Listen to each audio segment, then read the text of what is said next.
Good afternoon, everyone that has joined so far.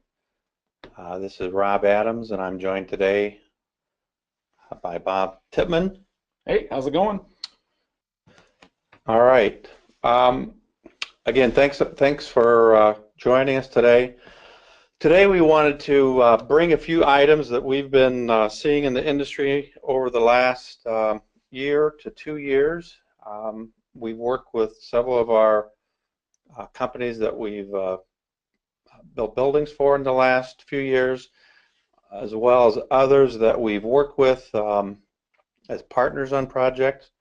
So what we didn't want to talk about is, what we're not going to talk about is, ASRS cranes of 100-foot tall buildings. What we're seeing and people are coming to us a lot with these days is how can we retrofit an existing building that may be 30 to 40 feet, as well as we may want to go 40 to 50 feet, and what are options for us if we don't want to do a rack supported building or a facility with ASRS. So we want to bring a couple other new items, maybe to some, maybe not to others, but today our presentation is about 35 to 40 slides, and we'll go through pretty fast. We have several on the line, so if those on the line would want to ask questions, please feel free to, or wait to the end, whatever you feel like. If it's pressing during a presentation, you can talk through it as well. One of the things we want to talk through today are facilities with docks, in between docks and freezer rooms or cooler rooms, pass-through doors, the different types of pass-through doors that we're seeing in today's modern freezers.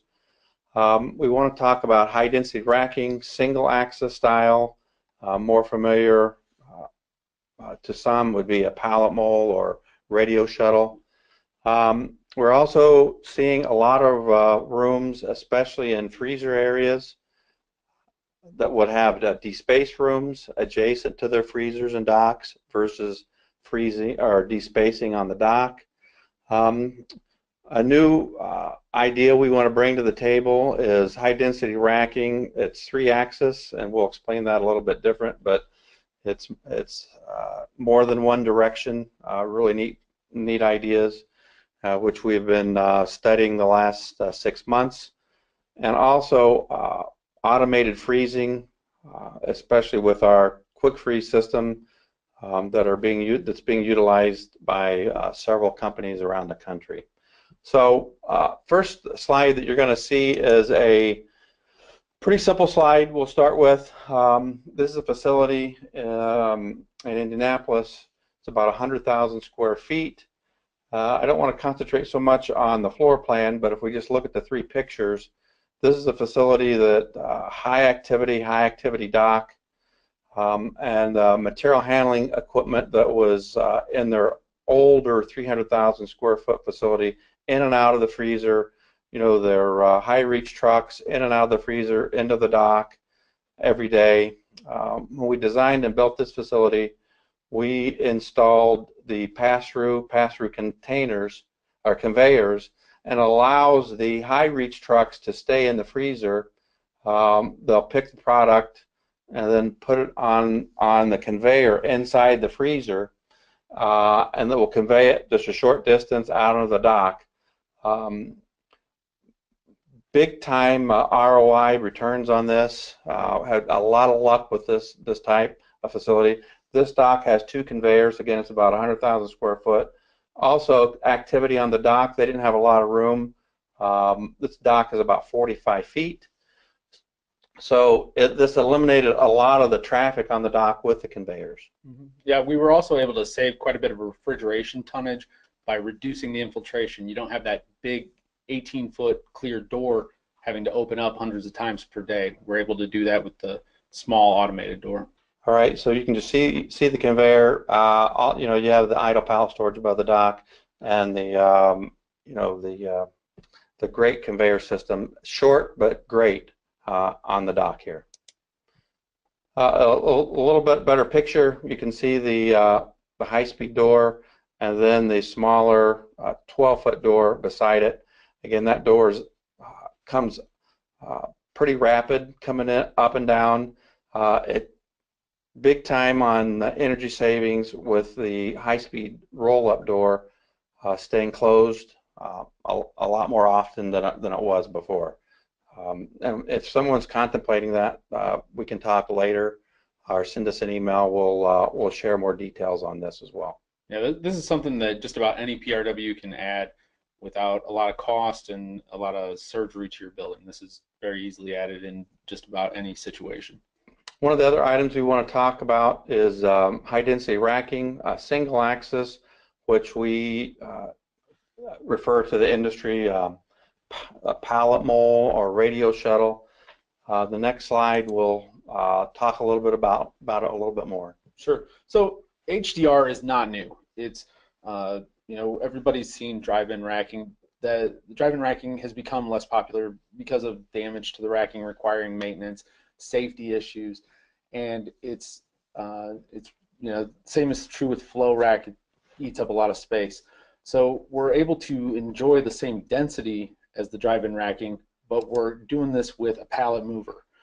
And so the layouts look very, very similar to a drive-in racking building, but we're doing that with these shuttles. So when we look to design a building with one of these systems, the first things we ask are, do you want a FIFO system or a LIFO system? Next, how many lanes deep do you want to go? Some people want a truckload, or maybe they're trying to fill a space. And then what's your product mix?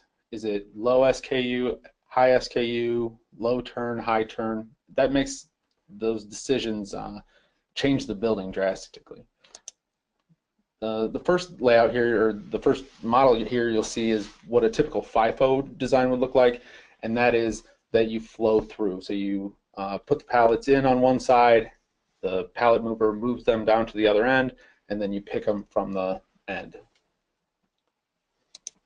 The other way is a little more beneficial as far as your space usage. When you go LIFO, you're going to go up against the wall, so you're eliminating that aisle that would be on the other side. You could also do some other things with it. We don't have a whole lot of experience with putting order pick underneath one of these systems, but that's also available. One of the great things about the high density racking is you're able to get a lot more pallets in a much smaller footprint. The facility we're going to show you here that we designed in Indianapolis, we were space constrained after the project had already started. There was an account that was added, and they needed to add another 5,000 pallets, and the footprint didn't allow it. So that's when we really started looking at the HDR. They had a low SKU count that was brought to the table, so we were able to, on the fly, turn this building from a 9,000 pallet facility to a 14,000 pallet. So one of the things you have to look at is what's your footprint. You have to look at your fire protection, what's going on there, how tall your ceiling is. So there's some design and engineering aspects. But we're finding even in retrofitted buildings, we're able to utilize the shuttle. And then the other great thing about shuttles versus years past, the battery life is much, much better than it was even 5 years ago. So technology is coming around, and the ability to use the high density racking and freezers is much more widespread these days. One of the other items that we were looking at is column layouts. This facility, when we were originally designed, was 2D back-to-back. Some of the columns were already designed, but with most of the facility, we were able to utilize the existing column lines and then utilize the column lines within the high-density racking. We have to take in consideration pallet size. You do need a little more space under the pallet, so there is a little bit of engineering design that goes in, but If you look at this system that's on the right, in the right picture, this is a 36 deep system. Within this array of racking, the number of moles that we would need here is 4 to 6. What you can't see, we have another set of racking on the other side of the wall here. But in the total system, we have 6 moles in this configuration. The other thing we need to take into consideration is the stackability of the product and the pallet condition. Going into this mold, we do need to have product that does stack uniform in a nice manner. Pallets that tend to lean don't work well in the system, but that's something that we can, if you're considering it, we can talk through it. Stacking quality, again, we just wanted to show a little bit more of the product as it's stacked in the racking. What's great about this, people say, what do I have? What if I have a product, 12 or 13 deep in here? With WMS, not a problem keeping track of the product anymore. The other item we have to look at is the type of refrigeration that's going to be in the system. A penthouse design works better with the high density arrangement. And again, we would work through what you guys have existing as well as what you're contemplating building in the future. All right. This first case study is the merchandise warehouse. We've shown you some of the picture, but this was a FIFO with automation and freezing. One of the reasons we wanted to show this is we have a freezing operation in this facility. So the picture, the floor plan to the right, we have 700 quick freeze positions. Products comes into this facility warm at about 60 degrees. We freeze it with our quick freeze system. After it's frozen, we go into the de-space room, and product is then the pallets are then put on a tilt table. We're going to show you a video of that in a second. And then after it comes through de-space, it goes into the 2D select rack. So when we originally designed this, we had 9,000 pallet positions in there, and they wanted to look at going to high density racking. Yeah, so what you're seeing here is the first floor plan was the original building set that we went to the municipality for building plans. After they got this account, the freezing room's the same, the space is there. However, now we have high density. So we went from that original floor plan with about 9,000 pallet positions to this plan that has 14,000 pallet positions. And we are 35 lanes deep. Again, we want to just show the de-space area. Product comes in, again, conveyors, not a lot of conveyors, but the product will come into the conveyor from our freezing system. The other thing, this freezing system, when it first comes out of the freezing system, it goes into the minus 10 degree freezer, into another door, into the 25 degree de-space area. A guy is stationed there most of the day, de-spacing. It's de-spaced, put on a tilt table, then a shrink wrap machine, and then it goes out into the freezer. So you can kind of see a couple of pictures of what we were talking about, the high density racking, and that de-space room is in this picture down here on the left.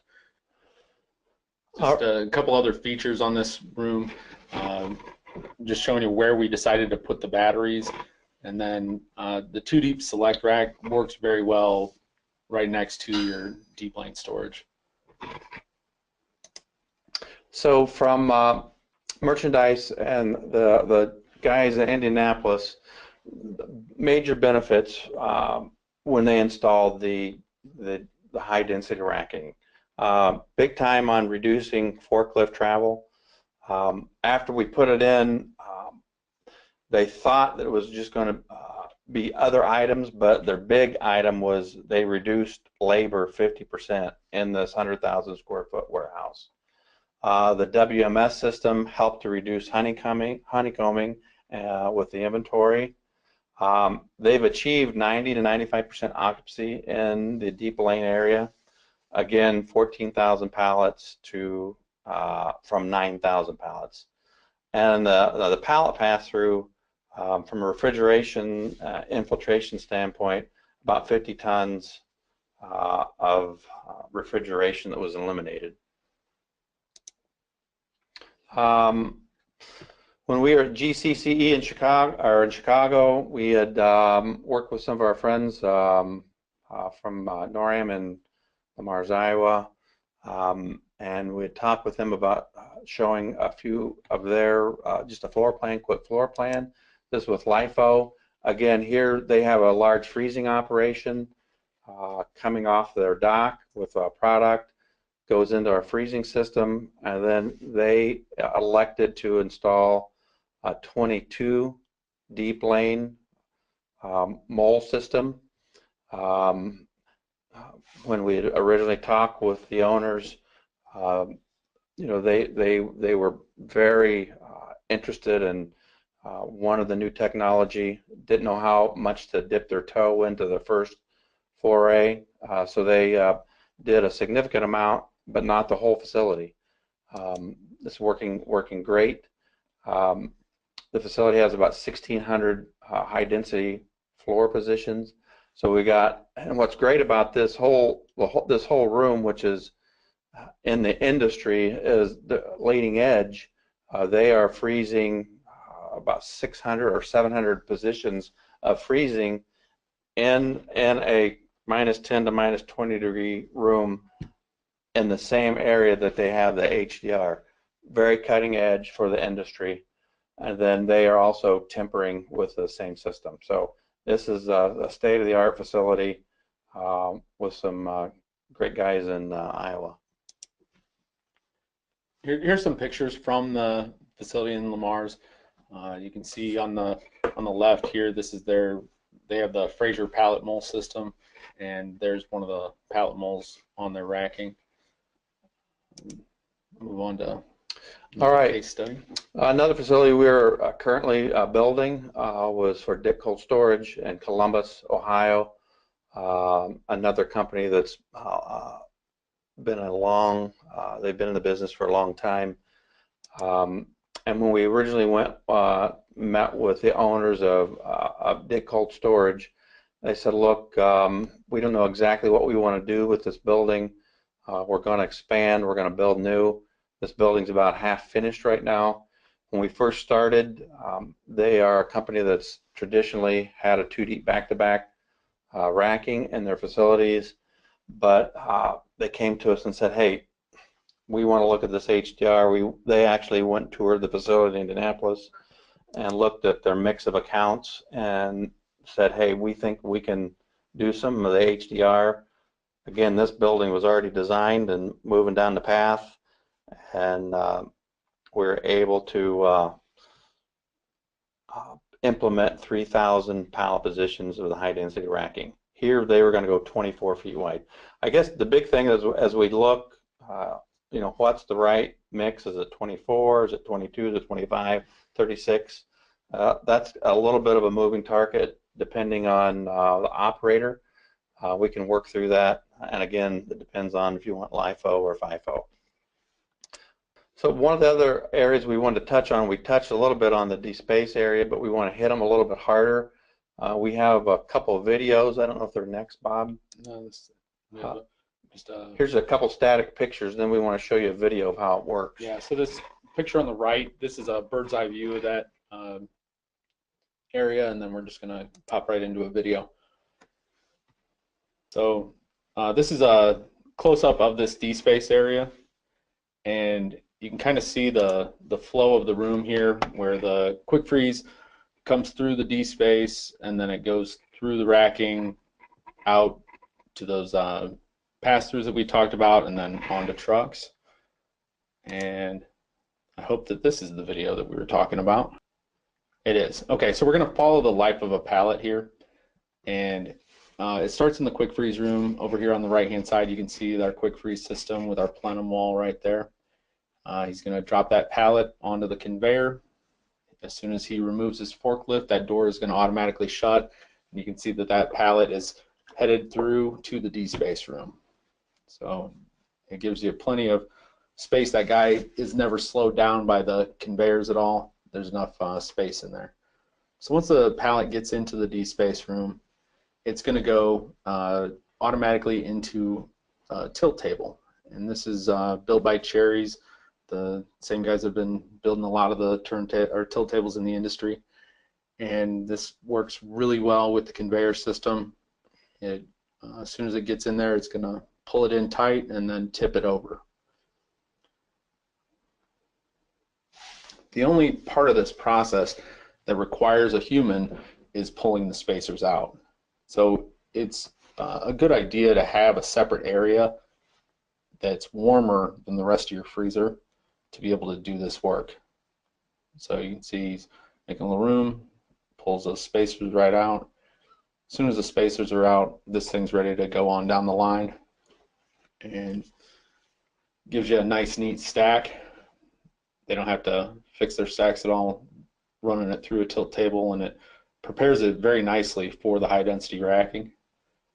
Then it's going to feed on into the wrapper.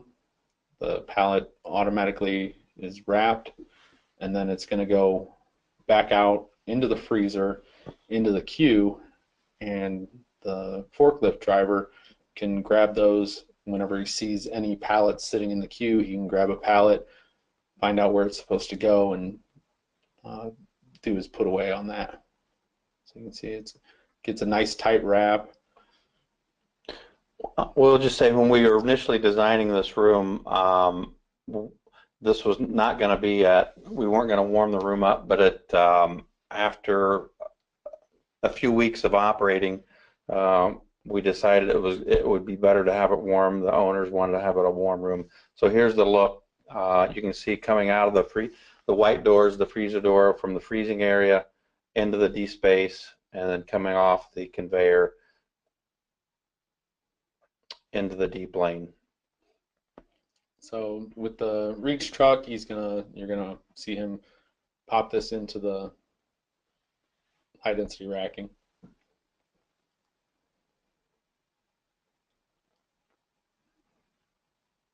Now he chose a lane that already had the shuttle in there, and once he gets the pallet in place, he's just gonna hit a button on his forklift, and we'll see him do that.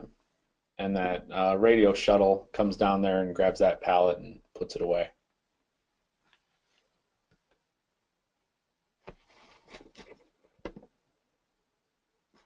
All right. You want to go back to the other slide? Yeah, okay. I think we'll do that right at the end there. Okay. Oh yeah. So now we're going to talk a little bit about high density racking in a 3-axis system. So we saw it in single axis where that pallet shuttle picks it up and it takes it down the deep lane. With this new stuff, we're able to go in all 3 directions. So a little bit of terminology. We're used to calling the pallet mole or the radio shuttle the shuttle. With these guys, they call this big cart here the shuttle. And then this is exactly the same equipment as your radio shuttle and your pallet mole, and they call this the satellite. So the shuttle selects which row it's going to go, which deep lane it's going to go into, and then the satellite takes it down that lane. We've got a video from Optimus Automation. They're a relatively new company. This equipment has been manufactured in Europe for a while. It's out of Italy. It's called Eurofork, and they make all kinds of different automation equipment. But we're really excited about this system. There you can see the shuttle with the satellite on it and the pallet on top of that going into a building. And any of you that are familiar with crane systems might recognize this track here at the bottom. This is an old crane facility, and they actually ripped out the crane and put in this system because it's much more forgiving as far as pallet quality, stack height, all of those things. You get to you have a lot more flexibility with a system like this than some of the limitations that you have with the crane system. It's very picky compared to this. So here you can see the cart come in, and they're going to do a little cutaway here so that you can see better. The satellite goes in, it picks up the pallet, it brings it back onto the shuttle,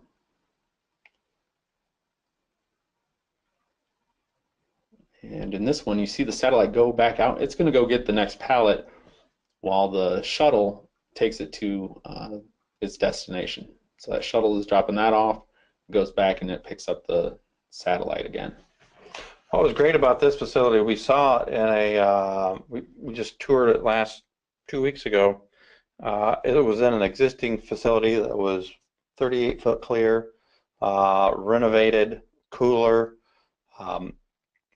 It was, you know, what was great about it was a existing facility that they had renovated. So to have this in a new design is just going to be that much greater. But it can work in an existing facility. So here's a semi-typical layout. This one we actually changed the layout a little bit. So the orange lines that go left to right, those are the aisles that the carts will run in, the shuttles will run in. And then the satellites are able to go above or below those aisles. So in a normal install, you might have one aisle depending on what your throughput is. Based on the throughput that we were laying out here, we needed 2 aisles.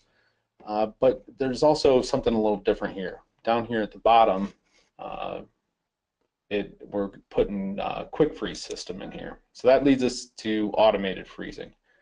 And if we go back to this layout right here, we're going to zoom in a little bit. There we go. And you can see this is our quick freeze system down at the bottom. You have your fans with the plenum along the wall, and then the single deep where you put the pallet that's to be frozen right there. And then this aisle is where the carts run, and so they can bring in all of those pallets that need to be frozen, put them away, and then as soon as a pallet is ready to be pulled, it can pull those out. So you can run as many pallets high as the rest of your freezer. So if this is a 6 high system, your quick freeze is 6 high as well. And there's a couple of options on elevators. If it's you know, in a freezing operation, you really need a shuttle on every level, so you'd have 6 shuttles with at least 6 satellites. But on very low turn operations, you could do, you can actually elevate the shuttles. Here we would be elevating the pallets, but it's pretty neat here. I wanted to show this again. This gives you an idea. Our quick freeze is single deep, so you can imagine the quick freeze right behind there. It pushes the pallet up against the quick freeze, and it freezes with variable, you know, retention time, and you're able to really cut down on, you know, if you've got a lot of freezing to do, you want to save every minute that once it's frozen, you want to pull it out and get the next one freezing. We got one more quick video that we had in the wrong spot. Sorry. We will, and we wanted to have one of the testimonials from our company Merchandise Warehouse that tells a little bit about why they went with HDR and the success they're having. For years, the cold chain industry relied on blast freezing, labor-intensive operations, and traditional drive-in racking. I know this because I've been working in the cold chain for over 17 years. Our strength is in our innovation, so we've implemented 3 key areas in our warehouse that have revolutionized the way we do business for our customers. Instead of blast freezing, we quick freeze using the QF Plus system. Since 2011, Tippmann Innovations' patented state-of-the-art technology allows us to freeze product consistently in half the time of traditional blast freezers. We created a room dedicated to efficiency. We call it the D-Space room, and it's where we can semi-automatically remove the spacers and wrap the pallets before loading them into the racks. We were able to eliminate 4 full-time employees from that process. We needed more storage, a lot more storage, but we were landlocked. Our solution was to move in and go up with high-density racking. This enabled us to fit 14,000 pallet positions in a space that would formerly accommodate only 9,000. HDR, along with our pallet shuttle technology, allows us to store more product and have faster throughput than traditional racking. These three changes, installing the QF Plus system, D-Space Room, and high-density racking, have truly taken our company to the next level. All right. I want to thank the guys at Merchandise Warehouse in Indianapolis. They're great guys. So anyway, that's a little bit. We didn't want to take a lot of your time, but we kind of wanted to show everyone what's new ideas and new things that we're seeing in the industry.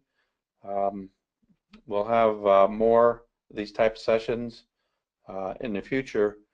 Are there any questions that anybody may have that they want to throw at us that we'll try to help you with? Yeah, we did get a question out there. Compared to traditional racking systems, how does construction cost per pallet compare? How does this racking system perform for pallets that turn 2 or 3 times monthly and more? For this racking system to be economical, what is the minimum number of pallet positions needed? Do you have a good answer for that? I think on the cost per pallet position, I don't know that we want to, I don't know exactly. A lot of times the racking companies will quote, but we can definitely get with you specifically if you want to email it. It's more than the traditional 2 deep back or back to back or push back rack, but in general maybe 1.5 times or so. Yeah, I've seen some. I think the shallowest system I've seen with the high density racking is 12. There's a system in Chicago that is doing 12, but it's really, you know, if we answer those 3 questions that we talked about earlier, you know, are you LIFO or FIFO? What's your SKUs look like? That's really what is going to answer that question. Are you going to, if you've got either high turn and high SKUs or low SKU count, then the turnover can be low and it can still make sense.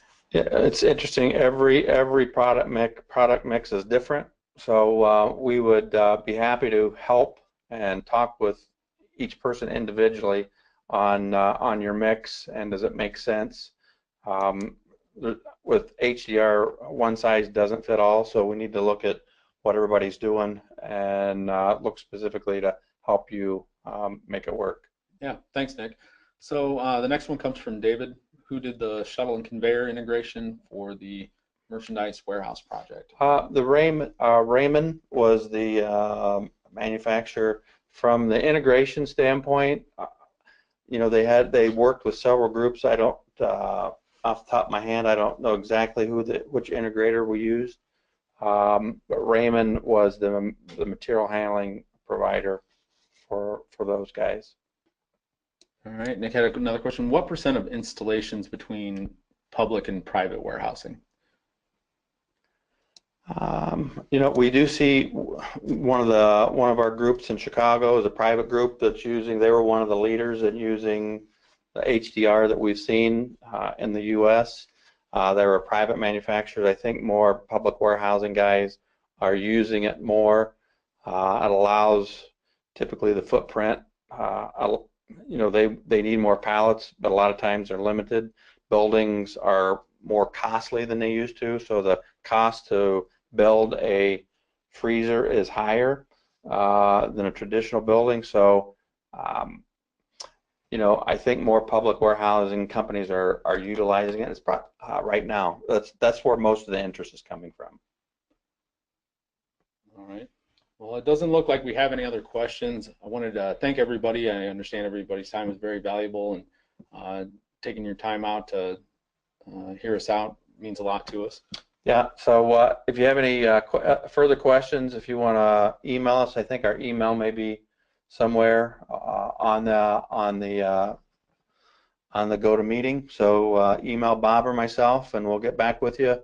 And hope to see you in the industry. And have a great day, everybody.